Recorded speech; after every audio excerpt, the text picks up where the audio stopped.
over to Jason now. I apologize. I'm sorry about that. That's all right. No, I really, yeah, as Kristen mentioned, I came from the Department of Public Utilities, and when I was there, I got to work on a lot of different things, a lot of different policy areas, including sustainability. So I'm really excited to take on this new role, and really excited to be here with you today. As I was kind of looking at the participant list as it popped up, I saw a lot of names that I recognized. So for those of you that I've already had the chance to meet, it's good to see you again, and to those that I haven't, it's nice to meet you at least virtually. I look forward to being able to meet everybody in person at some point. Kristen mentioned we went a little longer in between meetings and communications than we normally would do so. We were really we were about to hit send on a save the date for our first quarterly meeting back in March when the world kind of shifted on us. So it's been a while since we've talked with you guys, and a lot has happened. We've got some new faces in the office. In addition to myself, Deepa Vidavias joined us in December, and Elza Tararutinov came on board in February as well. They've been hard at work, as has the rest of the staff, on a whole bunch of things that we'll talk about in a little bit more detail here as we go through the presentation. Additionally, after a few years at Tower City, we've moved our office. If you're looking for us, don't go to Tower City anymore. We're not there. We're now in 75 Erie View, so kind of right off the corner of Lakeside and East 12th. We moved over there back in November. We've settled into the new space. Hopefully, eventually, you'll all be able to come see us. It's working out well for us, I think. And then finally, like everybody else, we've been impacted by the ongoing coronavirus pandemic. Hopefully everybody is staying safe and, more importantly, staying sane as we kind of adjust to new work routines and new lifestyle routines. We have, as an office, largely been working remotely, but hopefully in the next month or so, we'll be able to get back to some more normal operations and really start to get going on a few other things. Before we jump into what's next, I do want to take a second to think a little bit about some of the successes of the Sustainable Cleveland 2019 initiative. We wrapped up the 10 years with a couple of very big events. The Cuyahoga 50 celebration, I think, really showed what we can do as a community when we pull together and focus on a common goal for everything. I'm not going to read the stats to you. You've seen them. We've talked about them. They're up on the screen. But I think in celebrating the rebirth and the reclamation of our river and really setting the stage for the work that we still candidly need to do, the Cuyahoga 50 was really an unqualified success.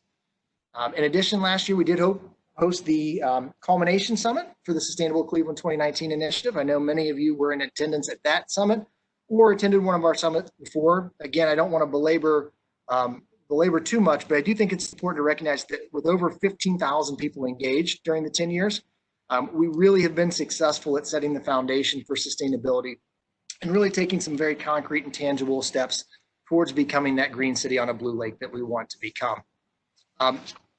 A couple of just very tangible things. We've spent a lot of time and energy focused on climate change and reducing emissions. So the chart we have up here kind of shows most recent full year data we have is 2017. We're still working through the 2018 data as well. During that time period from 2010 to 2017, we did see our emissions go down about 8%. At the same time, gross regional product went up 19%.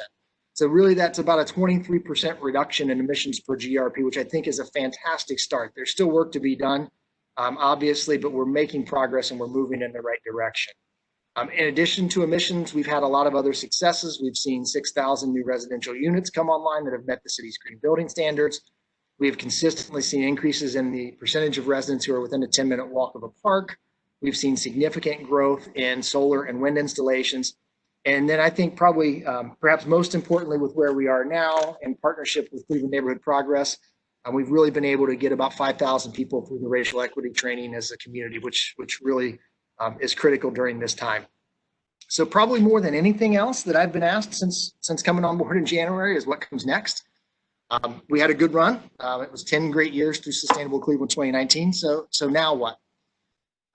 I think by any objective measure, we would qualify and say that Sustainable Cleveland 2019 was a success. And although it was originally conceived as a 10-year initiative, we're going to continue working through the Sustainable Cleveland initiative moving forward. One change we're obviously going to make is it's not going to be Sustainable Cleveland 2019 anymore because it's 2020 and we're looking to the future. However, we're not going to put a date on it. So it's not going to become Sustainable Cleveland 2029 or 2030 or anything like that. We don't want to put a date on it because sustainability is really something that we don't want to have an expiration date. We want to continue to embrace those principles and move forward into the future, knowing that this is something we have to continue to stay focused on for the long term. We are working on updating some of the branding. You can see some of that here on the screen and then throughout the slides. We're going to start updating the website.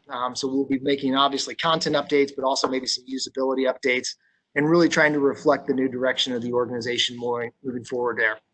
You'll continue to be able to engage with us on social media, through our newsletter, through the blog, and in a variety of ways. But we also want to continue to meet regularly as well. I don't know about you guys, but with the coronavirus and the changes to the way we've worked, I do miss that human interaction that we have with people sometimes. I'm sure you do as well. So we're going to look to maybe increase the frequency with which we do these things. So we're going to take our normal quarterly meetings and try to turn those into more monthly engagement opportunities. Kathy, Len will be working on kind of coordinating some of those things. We don't want this to be traditional Zoom call or WebEx and you know, kind of that normal approach. We want to try to do some things that are a little bit different and a little bit more innovative. We did soft launch that a little bit earlier this month. Kathy kind of put together a screening of the story of plastic and then followed that up with a facilitated discussion. So we had about 175 people sign up to view that, to view the film and then participate in the facilitated discussion. If you're sorry that you missed that opportunity, don't worry, we're going to do that one again in August. So you'll have another opportunity to participate in that.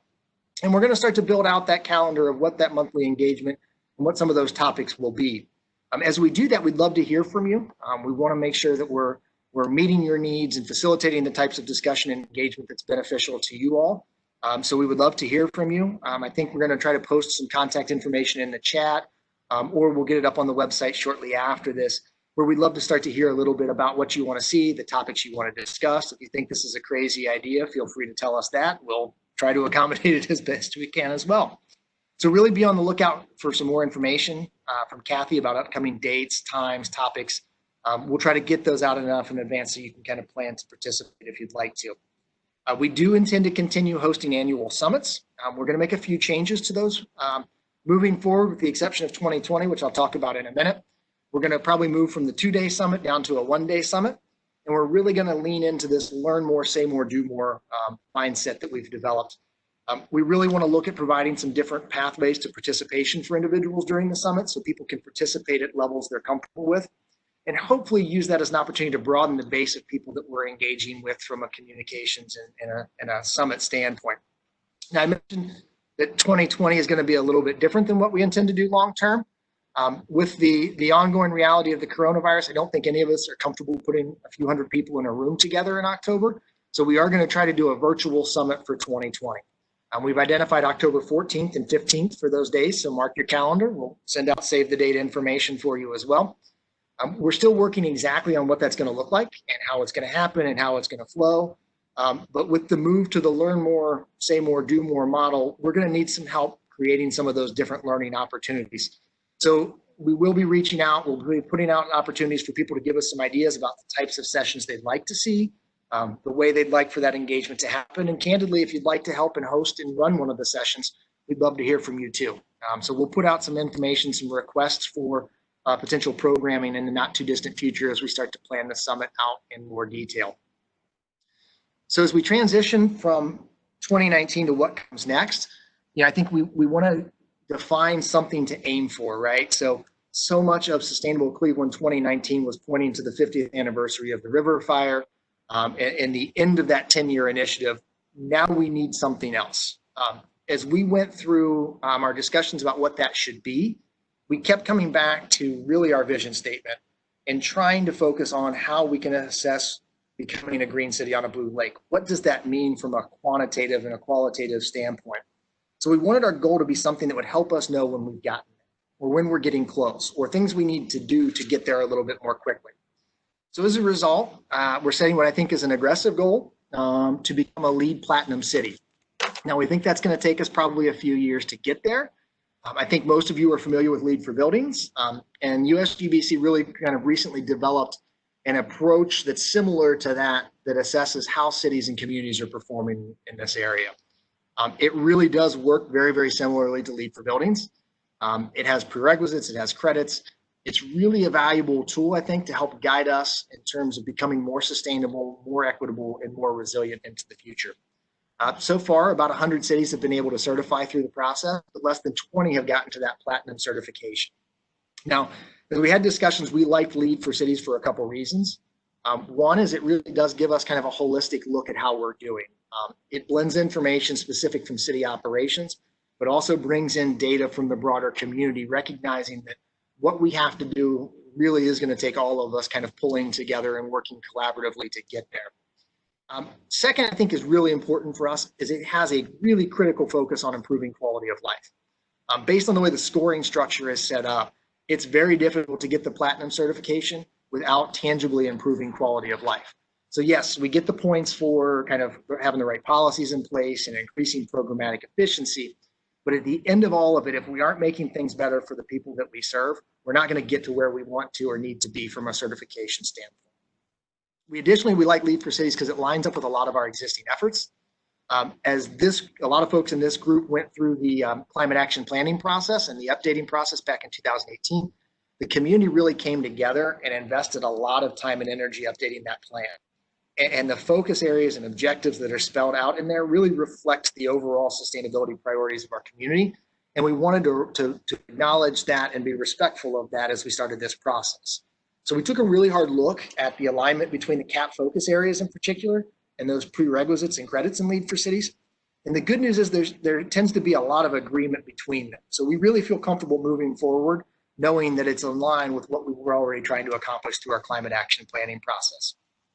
Additionally, it aligns very, very closely with the SDGs. I know many of your organizations use these to help guide your work. So we're really kind of working to crosswalk the different components of LEED for Cities and the SDGs in conjunction with USGBC so that we can help make those connections to what was already going on to what we need to do and where we need to go in the future. I don't want to spend a whole lot of time on this. It's sorry for it being a little bit small and hard to read, but I did take a minute to kind of show everybody the scope of what is going to go into this effort. If you've worked with LEED for Buildings, this chart probably looks pretty familiar to you. LEED for Cities has several kind of categories of prerequisites and credits that we'll have to hit in order to become certified.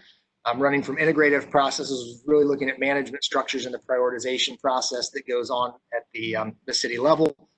Natural systems and ecology, which is looking at green space and unbuilt environments, transportation and land use, which gets us more towards kind of mobility and built environments, water efficiency, which focuses a lot on access and water quality, energy and greenhouse gas emissions, materials and resources, which is really our waste management process, and then obviously quality of life that we talked about a minute ago. Another thing we really liked about LEED for Cities is it recognizes that it doesn't have all the answers, right? So there isn't a one-size-fits-all approach, and there's room for innovation and kind of thinking outside of the box in successful, sustainable cities. So they include these innovation and regional priority categories. So as we kind of think about what we're doing here locally that is particularly innovative, we think we're going to be able to get some credits there as well as we go through the certification process. We're looking to complete the certification process later this year. This aligns with a grant that we received from USGBC early in 2020. We were one of 20 cities selected to receive some technical guidance and support, training, and some other support as we go through our certification process. So we're excited to kind of get moving on that, and hopefully we'll have some good results to report towards the end of the year. While we're working on the certification, though, we've already got some important work that's underway that I'd like to talk a little bit about very quickly. In our climate action plan, I think we've spoken very clearly that we need to transition to 100% renewable electricity. We're not starting from scratch on this transition. With some of the work done through CPP, through our aggregation program, we've made some progress already, but we do still have a ways to go and some work to happen. To support this, we've partnered with several community organizations, including Neighborhood Progress, Third Space, United Black Fund, a few others, to really kind of secure a Partners for Places grant to develop a community-wide transition plan. We've built into this planning process a heavy focus on equity and energy burden to really make sure as we go through and we start to kind of capture some of the benefits from the transition to 100% renewable, that we're making sure those benefits are distributed throughout our community. and that we're also trying to identify to keep the economic benefits of this transition here locally. We anticipate completing this planning process late this year or early next year. And as we kind of get deeper into it and a little more involved, we'll be reaching out to a whole host of folks to really kind of help us through an engagement process as we kind of start to make some decisions and finalize that effort.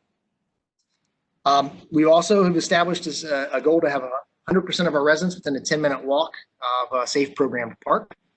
Currently, about 83% of our residents are within a 10-minute walk. That's pretty good. According to the Trust for Public Lands Park Score, that puts us well above the national average, which is probably one of the reasons why we saw our park score ranking increase from 35 to 29 a few weeks ago. We're not satisfied. We know that we still have some work to do. We're really trying to move forward with a grant that we got in collaboration with Trust for Public Land and the Urban Land Institute from the NRPA to really help us develop engagement strategies. So I know that we're really kind of looking at what that future engagement looks like. We'll be releasing an RFP in the next couple of weeks. And it will include socially distant engagement strategies. We know that the coronavirus is going to be here for a while with us. We don't want that, let that become a barrier to doing good community engagement around capital investments in city projects.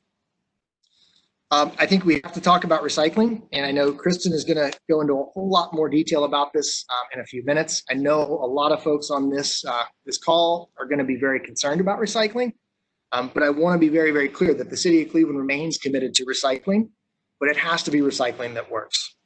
In 2018, our diversion rate was 7.5%. This is well below our goal of 30%.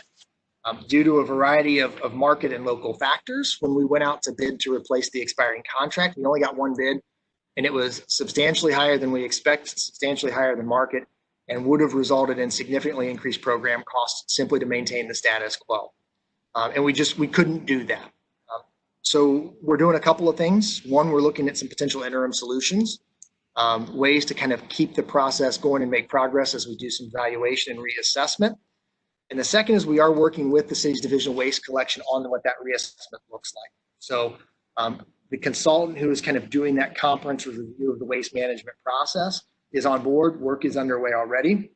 And in addition to looking at the waste collection process, we've also been able to include a few things I think that are going to be critical here.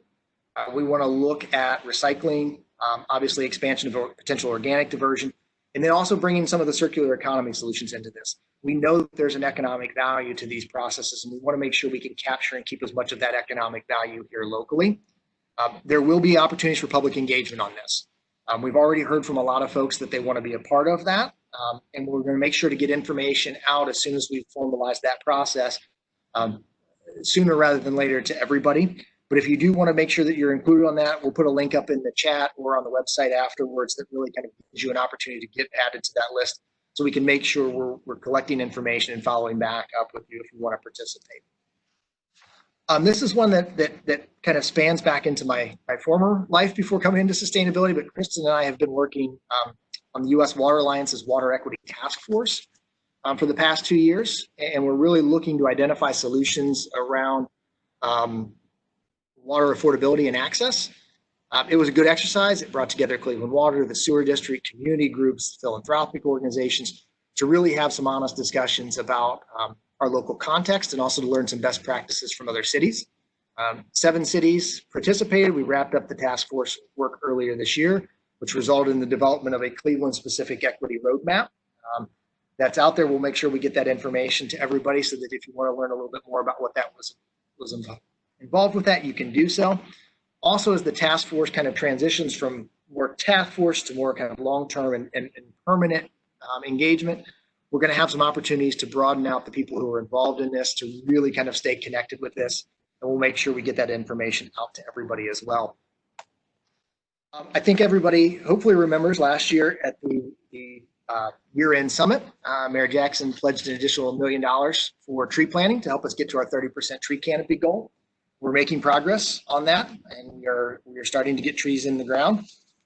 In the spring planting season, we planted over 300 trees already and anticipate another 1,500 to 2,000 going in the fall planting season. As we put those in, our urban forestry division is really focused on taking an equity-based approach to the plantings. So we're really focusing the initial efforts in neighborhoods where we know we have existing low tree canopy, so we can maximize those early benefits and get some value back into neighborhoods as quickly as possible. Additionally, we're working through some existing data. We've collected a lot of data over the years on existing trees, potential locations. So we're really reviewing that existing data to help us determine the best path to get to a comprehensive tree inventory process. I won't spend too much time on shared mobility. Recently, Council passed the renewal of our shared mobility program. The demonstration program last year was certainly successful. We had over 210,000 rides through that program, and it's going to continue here in 2020. There are a couple of updates. The hours of operation are being extended from 5 a.m. to 9 p.m., and we're also going to have an increase in the speed cap from 12 to 15 miles per hour. Our Department of City Planning is putting together some educational materials around that, around the rules, and also some handy safety tips. We'll share those with everybody through our newsletter and through our other engagement opportunities as soon as those become available. We've also started to really focus on fleet and have worked hard to add some electric vehicles and charging stations into our light duty fleet. Earlier this year, we brought in some new vehicles. There's a picture here on the screen. I kind of jokingly told our fleet management folks that we needed to get a bumper sticker for it, and it came back with this decaling structure. So I guess we'll take it. It's nice and well branded with Sustainable Cleveland on there. We're looking to add some additional vehicles through our 2020 capital ordinance. The timing is right. Prices are starting to fall on electric vehicles, and we're also starting to see some expanded offerings that make it a little bit easier to get some of these into our light duty fleet. So we're making some good progress and have a ways to go. Last, but certainly not least, I think I want to talk a little bit about green building standards. We continue to see investment with this. Cleveland Kennel opened in 2019. We're still working to secure our LEED Silver certification. We anticipate that will happen a little bit later this year. And we did have 2 new LEED Platinum buildings come online in 2019 in the Children's Museum and the UH Rainbow Center for Women and Children. So that's a lot. I really appreciate your guys' patience and your time kind of listening to all of that. It's been a while since we've been able to get together, so we had a lot that we wanted to share with you. Like I said at the beginning, I'm really excited to move forward and work with everybody. There's my contact information. If you want to reach out to me directly, feel free. Like I said, I kind of miss having the ability to talk and interact with people sometimes. With that, I think we'll turn it over for questions. I know Kathy, I'm wondering if anybody's posted questions, and if so, we'll jump into that. If you haven't posted a question, please feel free to do so. And if we don't get to every question, we'll do our best to, as Kristen said, to answer them in the another online fashion so that we can get that out to everybody. Awesome. Thank you so much, Jason. Again, if we have any questions, I think we're going to leave about 7 to 10 minutes for questions, just to make sure we have enough time to go through the other presentation and get everybody wrapped up by 5:30. So Kathy, I'll let you take it away. Thanks, Kristen. Well, it shouldn't surprise anyone that there are a lot of questions and or comments about recycling, which I believe that you're going to talk about next. So yes, so stay tuned, because I think I don't know if I will answer all of your questions. I don't have all the answers, but I will get into a bit of it. There was a question if we're planning to send out the PowerPoint. That is a yes, correct? Yep. Yeah, we'll at a minimum we'll get it posted to the website. Yeah. Okay, and actually we did just get a question in. Is there any chance the plastic bag ban will be revisited after COVID-19 is less of a scare or issue? Yeah, it's a great question. I think so. There was an internal group taking a look at the right plastic bag solution for the city of Cleveland. And I think it had kind of worked through its process, and there was even an ordinance introduced, and then kind of the coronavirus came and kind of upset that whole kind of process. What I think we're going to have to do is kind of look at how the world has changed and shifted after this. Either way, we've got to figure out a way to get those single-use plastics out of the waste stream as much as possible. So yes, I do think we will have to revisit it. We'll have to come back to it and find a solution that works moving forward in a more effective way. But yes, the short answer is yes, we'll have to take a look at it. Okay, actually, we have a couple other questions. I would love to see an increase in incentives and rebate programs about solar energy. Low-income access to solar energy is necessary in order to achieve our energy goals. Yeah, this is another one I think that's really well timed. I couldn't agree more that we've got to take a look at how we can increase access to solar energy for LMI residents. Yeah, I think we've seen the prices come down on solar and installations. I think as a community, we recognize the benefits that it can do, from both large scale solar to community solar to site specific solar installations. So we really do need to dedicate some time and energy around identifying mechanisms that will help kind of close the gap on some of the funding issues that go along with site specific solar installations for LMI residents. We're having those discussions. It's probably a little bit premature to talk in any specific about what that solution could look like, but it is something that's on the agenda and we are taking a look at. Okay, here's one about the slide on scooters. What was the bullet point about employee wages? So that was one. So we look at kind of some of the wages that go along with it, and in terms of the calculation of what we see from the local vendors. So the local vendors' contribution into the wage pool. Okay. How many electric vehicle chargers are being built in the city? So I think there's two questions there. One is kind of the broader built in the city for capacity for public setting. What we've focused on so far is making sure that we're installing chargers that are specific to our fleet. And then we're going to try to broaden that discussion out for more publicly available chargers. I want to say, and we'll get the exact number and the right count, but I think we've got 3 locations now that have electric vehicle charging stations to support city fleet, and that will obviously grow as we add more vehicles into the fleet. But we'll get the real number for you. I apologize for not having that off the top of my head. Okay, I think we'll do one more question before we go to Kristen's presentation. How do we get the attention of those in charge of the tree canopy program in order to have our community considered for plantings? Well, I think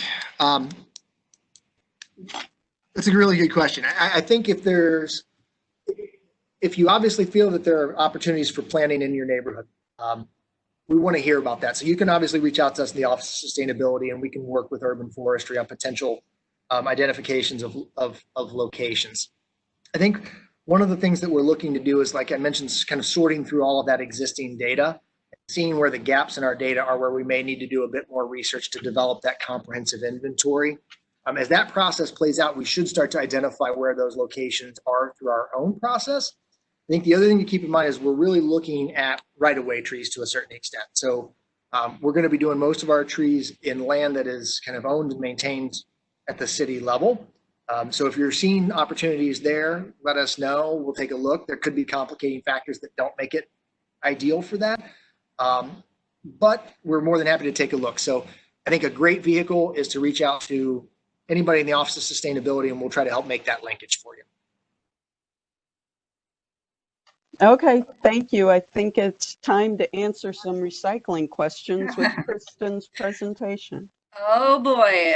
Again, I'm hoping to be able to answer as many of those as I can. And I need to make sure that I am sharing my screen. Quick, let's see here. Give me one quick second. Can someone just say if they can see or hear my screen? Yes, we can see it. Okay, thank you. All right, wonderful. So I'm here to give you a very brief update on where we're at with residential recycling and really waste reduction in general. Want to especially share where we're heading to ramp up waste reduction in the city. You know, I think a lot of folks were very shocked when our residential curbside program was put on hold. So that is really where we are at right now. And it was definitely a little bit of a difficult decision for us. So right now we do not have a contract to take the city's recycling. And it means that unfortunately our curbside program is temporarily on hold. I want to really emphasize the temporarily portion of it because we are going to be really focusing on getting that back into place as quickly as possible. But we want to make sure we have a more effective and sustainable program. As Jason mentioned, what we were doing previously was unfortunately just not working. So we've been working closely with our Public Works Department and City Council to make this happen and understand what some of our options are. I also want to take just a quick step back and kind of talk about how we got here. There were a lot of factors that contributed to some of these challenges. If you've been a part of this recycling conversation for the last couple of years, both locally and nationally, a lot of this is not news to you. I think you're familiar with, for example, China's national sword policy, which limited how many recyclables we were able to, or the recyclables we were able to send to others, or to China, excuse me. Additionally, you know, we didn't have those domestic markets established because we were very conveniently sending it overseas. And especially here in Cleveland, we had some very high contamination rates. A number of reasons why we had those contamination rates. A lot of it, I think I would like to consider it our wish cyclers, the folks that want things to be recyclable, but unfortunately, you know, we have a very limited commodity list of what we can actually put in those bins. You know, and, you know, all of those factors have led to increased costs for our processors and ultimately increased costs for our cities. It's also important to note that Cleveland is not the only city facing these challenges nationally. And even here locally, we have a lot of municipalities struggling to make recycling work, both the dollars and cents of it, but also the operations so that we are sending those clean streams to market. So, of course, we have our challenges, but I want to make sure that we're focusing on where we're heading. We really, as Jason mentioned, we've got our consultant on board to help us reassess the recycling program and our collection operations. But it's again going to lead to a more effective program than what we're doing now, and addressing some of our short-term challenges that we have, obviously getting some options back on board for our residents as quickly as possible, but really trying to set that vision of a more local circular economy so that we're valuing waste as a resource and not a burden, something that we have to dispose of. I'm going to touch on that a little bit as I go through the presentation, but just something to keep in mind. You know, these things, while it's easy to throw them away, they do have some value. And if we can get creative in how we work with them, we can better utilize them. So in the interim, while we are working with this consultant, our office is working closely to understand what interim recycling options we can provide to residents while we work to get the new program in place. We expect it'll take a couple years to get there. And, you know, we really want to make sure that we are providing residents with opportunities to reduce their waste. Most importantly, I want to emphasize that reduce piece of it.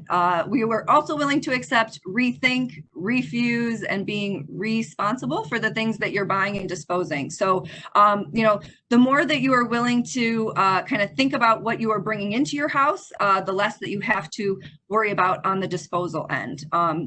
Reduction is where I think we're really going to make the biggest strides in our overall waste challenges. And as I've heard Diane from the solid waste district say a number of times, we're not going to recycle our way out of our waste problem. We are a lot of consumers. We love to buy, use, eat, and dispose of things, millions of tons every year. And our economies have really relied on these sort of linear cycles to keep business going. And I think we're now really starting to feel the consequences, maybe not so much here in the US, but definitely in some of our developing countries as well. And we also have to consider the climate impacts that this ties into when we think about the energy and emissions it takes to make all of that stuff and support this economic engine. So, we're really trying to take a big step back, view waste as a resource, and then also, be mindful of what we're bringing in. Personally, for me, this experience has made me really rethink the waste that I'm generating at home. It's literally staring me in the face sometimes, and it's made me question some of the things that I want versus what I need. And I've had to pick alternative products sometimes based on the amount of packaging that they have, or if the packaging itself is recyclable. These aren't huge lifestyle changes, but it's an adjustment, and it's something that, we're going to have to, I think, ask our residents to make some of those changes as well. So I want to touch on, I think one of the big things that is a challenge for us is, as much as we want to promote reducing waste, it is very hard to get away from as an individual. So many of our daily products in our daily lives come in some kind of packaging that we ultimately have to deal with. So while we're waiting for our manufacturers to update to design products and packaging that can be more recyclable, which we are starting to see, and also wait for our policymakers to require the manufacturers to design products and packaging to be more sustainable, which we are also starting to see. Our office is just trying to find ways that we can still recycle these specific commodities so that we can keep them out of landfills, of course, but also keep some of that value here in our community.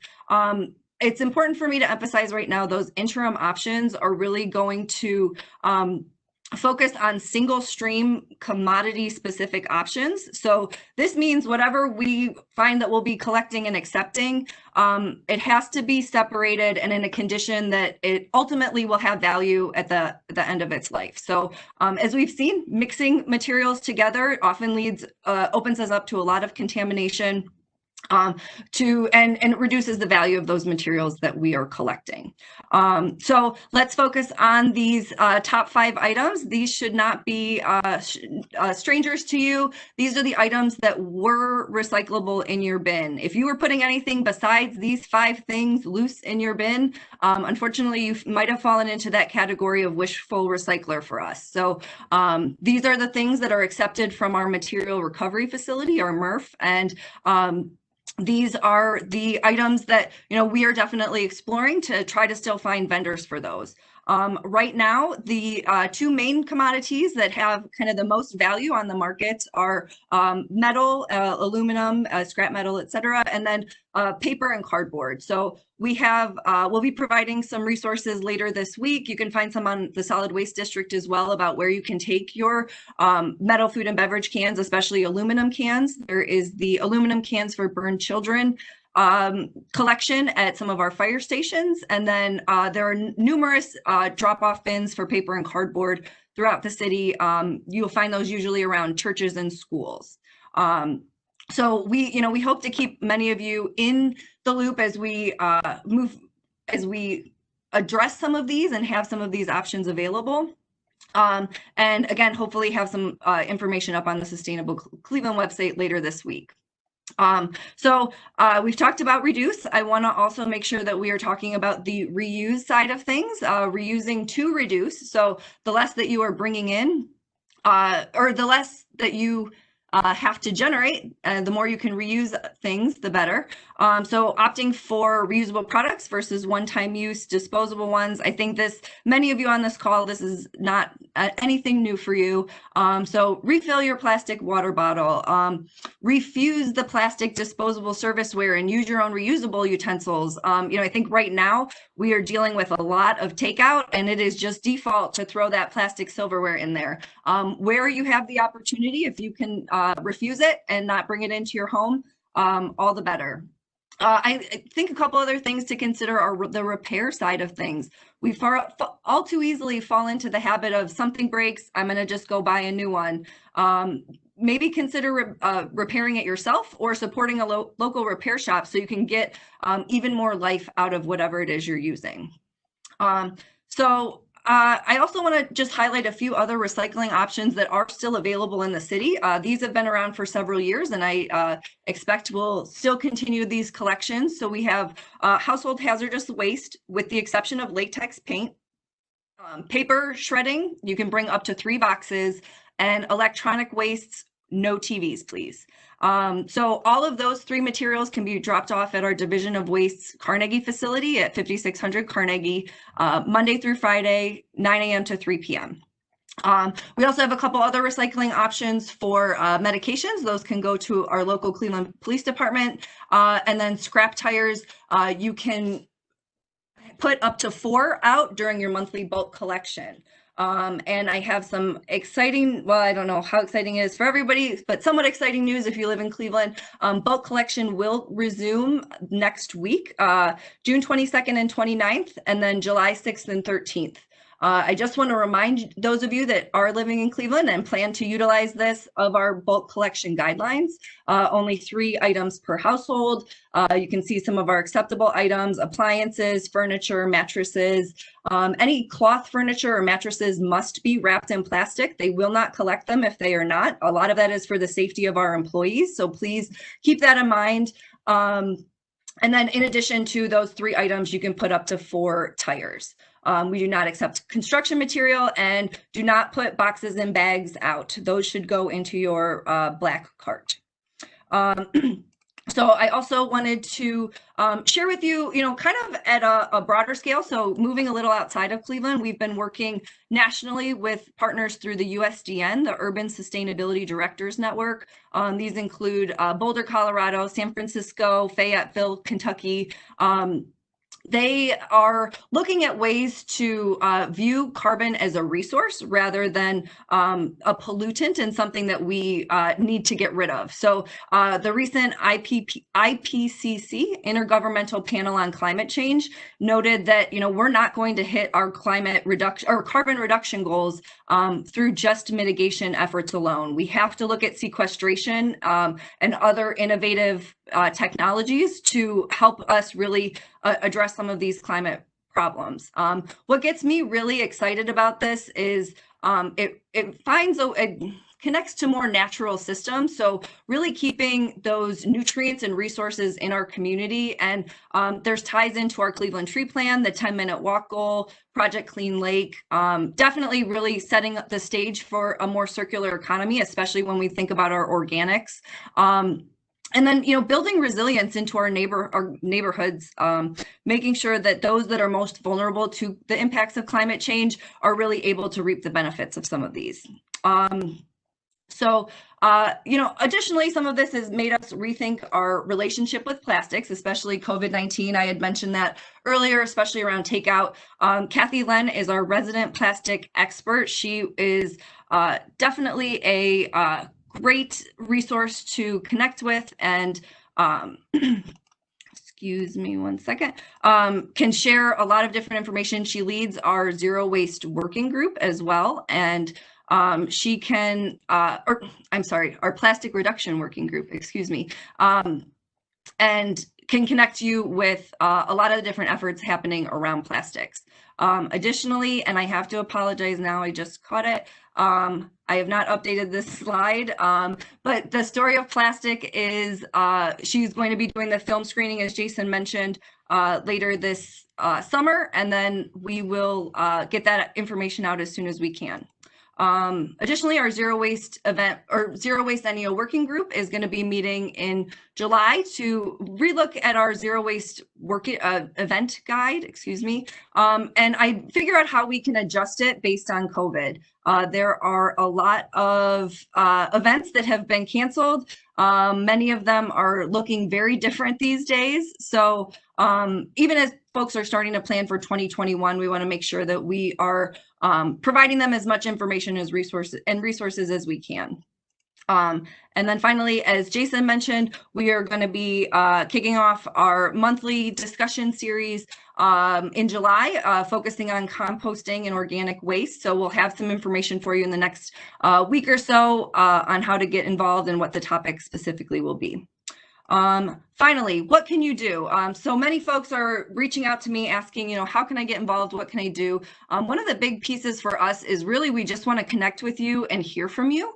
As we start to refresh this curbside recycling program, there are a lot of opportunities for really all of us to collectively envision what a thriving local circular economy can look like. And it's important that we have your input on that so that this program that we ultimately relaunch is really going to meet our resident needs, but set us up for success in the future. As Jason mentioned, we've got a Google form to capture contact information. So that you can stay engaged in this conversation around waste reduction, recycling, and really ultimately circular economy. So I will include that in the chat box, a link to that shortly. And then again, we'll send that with our follow-up information as well.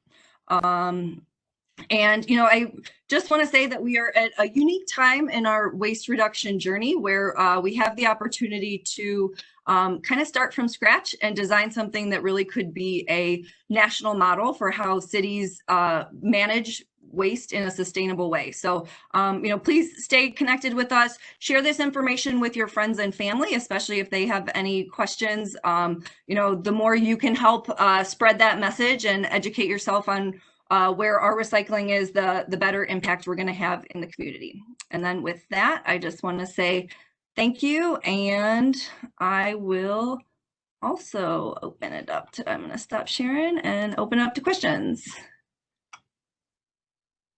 How are we looking on time? We got 7 minutes left. All right. Okay, we do have several questions, and we're probably not going to be able to get to all of them. So when I send out the follow-up email, I'll try to address as many as possible. But we did have a couple questions about recycling since we have Kristen here. The recycling trucks are still coming by to collect recycling from our street here in Tremont. Will that be ending soon? Unfortunately, and I don't have many updates on this, but it will not be ending soon. We have to maintain 2 routes just to address the volume of waste that we are generating. And, as the mayor has said, we want to encourage our residents to continue those recycling practices. So as much as it may seem like it's not worth the effort, I think it's worth keeping those habits going so that when our program does relaunch, you are ready to go and to do it right. Okay, another question about recycling. What can apartment residents do to recycle? I would encourage you to reach out to the Solid Waste District. They have some resources on multifamily recycling.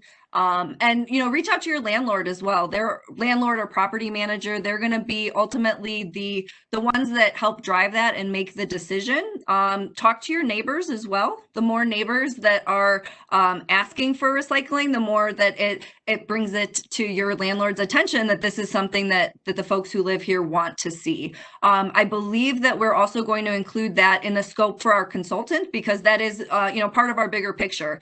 We have a lot of renters here in the city, and we want to make sure that these recycling options are available for them as well. Okay, and then why don't we throw it back to Jason? Yeah, I like that idea. Couple questions. Has Sustainable Cleveland considered installing air monitoring sensors in or around Cleveland in order to understand quality of health and life and to help better understand pollution mitigation and dispersion in the region? Yeah, there are point air pollution sensors throughout the Division of Air Quality in the Department of Health has that. So we do work with them in order to kind of identify what some of those long-term solutions ought to be. But that infrastructure exists through the Department of Health and the Division of Air Quality. Okay, and here's a tree canopy question. Okay. I'd like to see regional planning around closing the tree canopy. Is Cleveland focused on the city's tree canopy only? And is there a conversation happening for Northeast Ohio? That's a great question. There is a regional conversation going on. The city of Cleveland participates in this broader tree coalition. that has representatives from the city, from the county. Oh my goodness, I'm spacing on all the people who are sitting around the table. There's a whole bunch of us. Holden Arboretum is there, Western Reserve Land Conservancy, Cleveland Neighborhood Progress. So there is a broader discussion going on. Now, when we look at restoring tree canopy and the additional $1 million that the mayor committed, that's all being spent in the city of Cleveland. That's Cleveland money. We want to keep that in Cleveland. But we are participating in the broader discussion about the overall regional approach on trees as well.